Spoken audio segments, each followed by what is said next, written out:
நண்பர்களே, welcome to சனா சேவை மையம் யூடியூப் சேனல். நம்ம சேனலில் தற்போது என்ன செய்தி பார்க்க போகிறோம்னா, ஆர்பிஐ 2 புதிய அறிவிப்புகள் கொடுத்துருக்காங்க.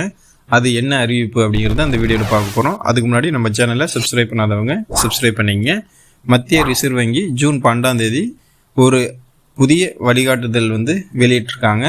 அதில் என்ன சொல்கிறாங்க அப்படின்னா, இயங்காத வங்கி கணக்குகள் அல்லது உரிய உரிமையாளரால் எடுக்கப்படாத கணக்குகள் மீண்டும் செயல்படுத்தும் முறைகளை எளிதாக்கி அறிவிச்சிருக்காங்க.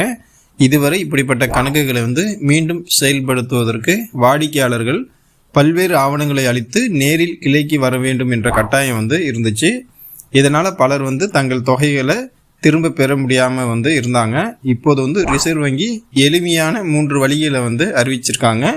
வாடிக்கையாளர்கள் வீடியோ அழைப்பு மூலம் தங்களது அடையாளத்தை உறுதிப்படுத்தி எந்த ஒரு கிளைக்கும் செல்லாமல் கணக்கை மீண்டும் செயல்படுத்தி கொள்ள முடியும். வாடிக்கையாளர்கள் இந்தியா முழுவதும் எந்த ஒரு கிளைக்கு சென்றாலும் தங்களுடைய கணக்கை மீண்டும் செயல்படுத்த முடியும். இது வாடிக்கையாளருக்கு எளிதான வசதியாக இருக்குது.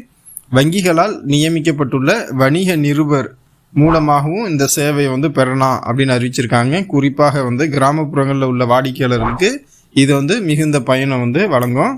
கடந்த 2 ஆண்டுகளுக்கு மேலாக பண பரிவர்த்தனை இல்லாத மற்றும் இயங்காத வங்கி கணக்குகள் மற்றும் வங்கி கணக்கு உரிமையாளரின் மரணத்திற்கு பிறகு